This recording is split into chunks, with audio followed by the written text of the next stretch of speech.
Hi guys, कैसे हो। कल मैं आपके लिए वीडियो नहीं बना पाई, इसके लिए सॉरी। और आज हम वीडियो जो परसों हमने आर्टिकल पढ़ा था उसी का हम आगे का भाग पढ़ेंगे। आज के इस वीडियो में हमने उस दिन ये पढ़ा था कि आर्टिकल क्या होते हैं, आर्टिकल कितने होते हैं और उनका इस्तेमाल कहाँ कहाँ होता है। उसी के आगे की कड़ी में हम पढ़ रहे थे ए और एन का यूज। अब देखो, हमें देखना है ए एन का यूज कहाँ कहाँ होता है। देखो, सिंगुलर काउंटेबल नाउन से पूर्व ए एन का यूज किया जाता है। आपको एक चीज याद रखनी है कि आर्टिकल ए और एन जो है उसका यूज हमेशा सिंगुलर काउंटेबल नाउन से पूर्व ही होता होता है। प्लूरल नाउन से पहले ए या एन का प्रयोग नहीं होता है। क्यों? क्योंकि ए और एन का मतलब होता है एक, और एक क्या होता है? सिंगुलर होता है। और दूसरी चीज काउंटेबल नाउन, मतलब जो काउंटेबल नाउन होगा और जो सिंगुलर होगा उससे पहले ही ए या एन का प्रयोग होगा। एक आध जो एक्सेप्शन है वो मैं आपको बता दूंगी, बाकी सिंगुलर काउंटेबल नाउन से पहले ही ए या एन का प्रयोग होता है। जैसे देखो, I have a pen, pen एक सिंगुलर काउंटेबल नाउन है, इससे पहले ए का प्रयोग हो गया। क्योंकि प जो ध्वनि है वो कॉन्सोनेंट है, इसलिए ए का प्रयोग हो गया। Ram has an umbrella, umbrella एक सिंगुलर काउंटेबल नाउन है अम्ब्रेला, लेकिन इसकी ध्वनि अ के रूप में आ रही है, स्वर के रूप में आ रही है, इसलिए इससे पहले एन लगा दिया। She has a car, she has a housewife. समझ में आया? मतलब ए और एन का प्रयोग कैसे होता है, किससे पहले ए होगा और किससे पहले एन होगा, इसका विस्तार से वीडियो मैंने बनाया है। पिछला वीडियो आप देखोगे तो आपको पता चल जाएगा। अब अपन को यहाँ पे ये देखना है सिंगुलर काउंटेबल नाउन से पूर्व ए और एन का यूज किया जाता है, जैसे हमने एग्जाम्पल्स में देख लिया। आगे देखो, आगे क्या बोल रहे हैं कि नॉइज, नॉइज एक अनकाउंटेबल नाउन है, फिर भी इसके साथ आर्टिकल ए का यूज किया जाता है। देखो, मैंने अभी थोड़ी देर पहले बताया था ना ऊपर कि सिंगुलर काउंटेबल नाउन से पूर्व ही ए एन का प्रयोग किया जाता है, लेकिन इसका एक एक्सेप्शन है, अपवाद है, नॉइज। नॉइज एक अनकाउंटेबल नाउन है, लेकिन फिर भी इससे पहले हमेशा आर्टिकल ए ही यूज किया जाएगा। ये चीज आपको याद रखनी है। बाकी सिंगुलर काउंटेबल नाउन से पूर्व तो ए लगेगा, ये कॉमन चीज है, आप समझ गए। लेकिन एक अनकाउंटेबल नाउन भी है जिससे पहले आपको ए लगाना है, वो क्या है? नॉइज है। ठीक है, जैसे do not make a noise, शोर मत करो, तो नॉइज से पहले क्या आया? ए आया। समझ में आया आपको? चलो अब अगला देखते हैं। अब अगला वाक्य क्या है, देखो, एक्सक्लेमेटरी वाक्यों में व्हाट और हाउ के बाद सिंगुलर काउंटेबल नाउन से पूर्व ए और एन का यूज किया जाता है। एक्सक्लेमेटरी वाक्य। अब एक्सक्लेमेटरी वाक्य क्या होते हैं? एक्सक्लेमेटरी वाक्य वो होते हैं जिससे हम एकदम आश्चर्यचकित हो जाते हैं, हैरान हो जाते हैं। अगर अपन कोई ऐसी चीज देख ले जो अपन सोच भी नहीं सकते, कि कोई जैसे एक बहुत खूबसूरत लड़की को देख लिया और हम अनुमान भी नहीं लगा सकते यार इतना कोई खूबसूरत कैसे हो सकता है ना। तो और वैसी खूबसूरत अगर आपके सामने कोई लड़की खड़ी है तो अपन क्या बोले? वाह कितनी सुंदर है, ऐसे बोलेंगे ना। वैसे ही कोई अच्छी सी बिल्डिंग देख ले, अच्छा सा घर देख ले, तो अपन क्या बोलेंगे? वाह कितना अच्छा घर है, ऐसे बोलेंगे ना। तो इस प्रकार उसको इंग्लिश में क्या कहते हैं? एक्सक्लेमेटरी सेंटेंस, है ना। और एक्सक्लेमेटरी सेंटेंस की शुरुआत वाट या हाउ से होती है, ये चीज ध्यान रख लेना। अब वाट या हाउ से शुरू होने क्वेश्चन तो बनते हैं, प्रश्नवाचक वाक्य भी होते हैं, लेकिन व्हाट और हाउ से ऐसा वाक्य जो प्रश्नवाचक नहीं है वो वाक्य क्या होगा? एक्सक्लेमेटरी वाक्य होगा। अब देखो क्या है, एक्सक्लेमेटरी वाक्य होगा, व्हाट और हाउ से शुरू होगा, और व्हाट और हाउ के बाद कोई सिंगुलर काउंटेबल नाउन आएगा, तो उन दोनों व्हाट और हाउ और सिंगुलर काउंटेबल नाउन के दोनों के बीच में ए या एन का प्रयोग होगा। अब यहाँ पे आप ध्यान रखो, रूल खुद कह रहा है कि एक्सक्लेमेटरी वाक्यों में व्हाट और हाउ के बाद सिंगुलर काउंटेबल नाउन आना चाहिए। ठीक है ना। अगर व्हाट और हाउ के बाद सिंगुलर काउंटेबल नाउन नहीं है तो वहां पे ए और एन का इस्तेमाल नहीं होगा। ठीक है, इस चीज को याद रखना। अब देखो, what a great building, sorry what a grand building, है ना। व्हाट अ ग्रैंड बिल्डिंग यानी कितनी बड़ी इमारत है, ये हमें हैरानी होती है, आश्चर्य होता है, इसलिए हम क्या बोलते हैं कि कितनी बड़ी बिल्डिंग है, कितनी बड़ी इमारत है। अगर अब देखो, जैसे हम गांव से बिलोंग करते हैं तो गांव में तो छोटे छोटे घर है, और गांव में रहते रहते हम किसी मेट्रोपॉलिटन सिटी में जाते हैं और वहां पे बड़ी बड़ी 10-10 मंजिल 20 मंजिल अगर हम बिल्डिंग देखते हैं तो हमारे मुंह से क्या निकलेगा? वाह कितनी बड़ी इमारत है। ये बोलेंगे ना, तो वो क्या होगा, वो हमें आश्चर्य होगा क्योंकि हमने कभी वो चीज़ देखी नहीं है वैसी, और जो चीज़ कभी देखते नहीं वैसी चीज़ अगर देख लेते हैं तो हमें आश्चर्य होगा ना। तो ऐसे एक्सक्लेमेटरी वाक्यों में जो व्हाट और हाउ से शुरू होंगे और उसके बाद तो एक क्या होगा, नाउन होगा।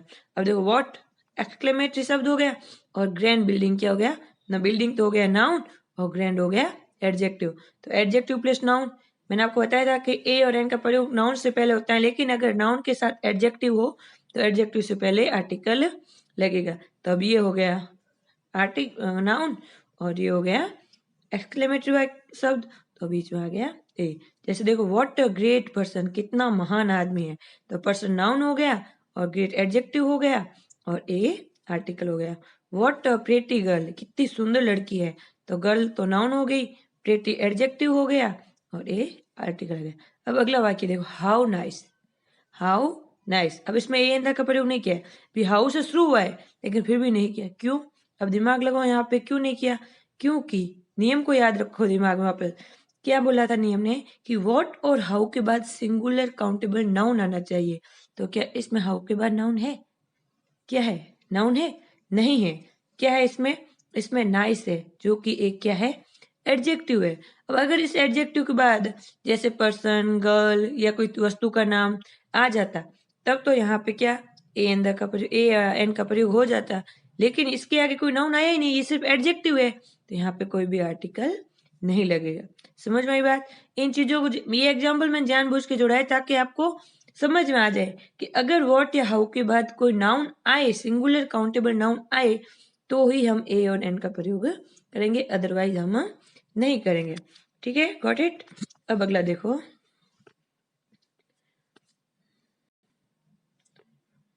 अब अगला देखो क्या है। अब जैसे देखो, अब हम अगला रूल क्या है, प्रति माह या प्रति वस्तु कीमत के संदर्भ में प्रयोग करने पर ए और एन का यूज किया जाता है। प्रति माह या प्रति वस्तु कीमत के संदर्भ में प्रयोग करने पर ए एन का यूज किया जाता है। अब प्रति माह या प्रति वस्तु कीमत का क्या मतलब हुआ, जैसे हम बाजार जाते हैं और किसी चीज का भाव पूछ लेते हैं, जैसे शक्कर क्या भाव है, तो आप बताओ, आपको शक्कर की कीमत क्या बताएंगे? ये बताएंगे कि 100 किलो का क्या है, या आपको ये बताएंगे कि 40 रुपए किलो, 50 रुपए किलो, किलो का बताएंगे ना। तो जो 40 रुपए होगा वो 1 किलो शक्कर का होगा ना, तो शक्कर की कीमत हो गई 40, है ना। तो पर किलो के 40 रुपए हुए। अब पर किलो जब ना बोल के हम 1 किलो भी वहां पे बोल सकते हैं, जैसे हम कहते हैं ना पर लीटर दूध के 50 रुपए, पर लीटर दूध यानी 1 लीटर दूध के 50 रुपए, तो वहां पे पर ना लगा के हम 50 रुपीज अ लीटर मिल्क का भी बोल सकते हैं। तो और प्रति माह, अब हम क्या कहते हैं कि 1 महीने का मेरे को 12,000 की सैलरी देती है, तो हम क्या कहेंगे भाई 1 महीने की मेरे को 12,000 सैलरी मिलती है। अब यहाँ पे देखो क्या है, एग्जाम्पल देखो आप, this car runs 20 kilometre a litre. अब इसकी कैपेसिटी बताए ना कि this car runs 20 kilometre a litre, मतलब 1 लीटर जब तेल होता है इस कार में तो वो 20 किलोमीटर चल जाती है। समझ में आया? मतलब इसने कार की एवरेज बताया है कार का कि 1 लीटर में कितना चलती है, तो पर लीटर में ये 20 किलोमीटर चलती है। तो यहाँ पे ए का मतलब होता है क्या, पर, अपन कहते हैं ना पर, पी आर, पर का मतलब पर लीटर, पर मिनट, पर, और यानी प्रति, इसे हिंदी में क्या बोलते हैं, प्रति। ठीक है ना। तो यहाँ पे ऊपर नियम बोला ना, प्रति माह या प्रति वस्तु, यानी पर लीटर, पर metre, per day, per month, per year, ऐसा होना। तो इस प्रति में पर के स्थान पर हम ए भी लिख सकते हैं। दूसरा देखो, I earn rate 10,000 a month. अब यहाँ पे ये भी बोल सकते हैं I earn rate 10,000 per month, लेकिन यहाँ पे पर की जगह हम क्या ए भी लगा सकते हैं। अब ए आर्टिकल लगा देंगे तो हमें पर की जरूरत नहीं पड़ेगी। This train run 70 kilometre an hour, यानी ये जो कार है, ये सॉरी ये जो रेलगाड़ी है यह 1 घंटे में 70 किलोमीटर चलती है। समझ में आया? मतलब प्रति के भाव में ए का प्रयोग हम किया जाए, यहाँ पे ए की मीनिंग प्रति के रूप में है। ठीक है ना। अब आगे देखो, अगला नियम क्या कहता है, कुछ गिनती बताने वाले शब्द जैसे 100 यानी 100, 1000 यानी 1000, मिलियन यानी 10,000, डोजन यानी 12, कपल यानी 2 वस्तुओं की जोड़े। तो 100, 1000, मिलियन, डोजन और कपल, इसमें इससे पूर्व क्या लगेगा, ये लगेगा। जैसे देखो, a dozen pencils were bought by her, यानी 1 दर्जन पेंसिल्स उसके द्वारा लाई गई थी। तो यहाँ पे क्या हो गया, ए डोजन, यानी ए डोजन का मतलब होता है, डोजन का मतलब होता है हिंदी में दर्जन, और दर्जन क्या होता है, 12 चीजों के समूह को दर्जन कहते हैं। जब ए डोजन का मतलब होता है 12, अगर यहाँ पे 2 डोजन दे दिया तो क्या मतलब हुआ, 24 हो गया ना। तो इनसे पहले ये जो शब्द होते हैं 100, 1000, मिलियन, डोजन एंड कपल, इनको जब हम इस्तेमाल नॉर्मली करते हैं तो इनके आगे हम ए लगाते हैं। आई हैव 100 पेन्स, मेरे पास 100 पेन है ना। तो याद रखना, अगर नॉर्मली इन शब्दों के आगे अगर कोई दूर से संख्यावाचक शब्द नहीं है, 100, 1000, मिलियन, डोजन, कपल के आगे, तो हमें वहां पे ए लगाना होगा। अब आगे देखो क्या है, हाफ एंड फ्रैक्शन से पूर्व एक का प्रयोग किया जाता है। अब हाफ का मतलब क्या होता है, आधा, यानी अगर आपके सेंटेंस में हाफ शब्द का इस्तेमाल किया गया है तो उस हाफ से पहले हम क्या करेंगे, एक का प्रयोग करेंगे। और फ्रैक्शन, फ्रैक्शन का क्या मतलब होता है, देखो फ्रैक्शन का मतलब होता है टुकड़े। और फ्रैक्शन के मतलब टुकड़े का क्या मतलब, जैसे 1 घंटा हुआ, उसमें उसके हम टुकड़े बनाते हैं ना, जैसे सवा, पौना, आधा, है ना, चौथाई, तो ये क्या हो जाते हैं, उसके टुकड़े हो जाते हैं ना। तो उनसे पहले हम क्या करते हैं, एक का प्रयोग, जैसे इंग्लिश में हम हाफ बोलते हैं, क्वार्टर बोलते हैं, तो उनमें हम एक का प्रयोग करेंगे। अब एग्जाम्पल देखो इसके, अब ये जैसे डिजिट लिखे हुए 2/1/4 मीटर, है ना, 2 से 1/4 मीटर, 2/1/4 मीटर। अब इस, अगर ये डिजिट आपको दे दी जाए और बोले कि आपको इसमें इंग्लिश में लिखना है तो क्या लिखोगे, 2 1/4 मीटर। अब यहाँ पे 1/4 को क्या कहते हैं, क्वार्टर कहते हैं। यह एक ओवर का फ्रैक्शन हो गया, ठीक है ना। तो क्वार्टर से पहले हमने क्या लगा दिया, ए लगा दिया। जैसे ये है 3/1/2 किलो है, ठीक है, तो इसको हम क्या लिखेंगे, 3 1/2 किलो, कि 3 और आधा kilo. She has run half a mile every day, यानी वह हमेशा आधा मील दौड़ती है। समझ में आया, यानी अगर हाफ शब्द आए या कोई भी फ्रैक्शन आए, क्वार्टर है, हाफ है, तो उनसे पहले हम क्या करेंगे, ए का इस्तेमाल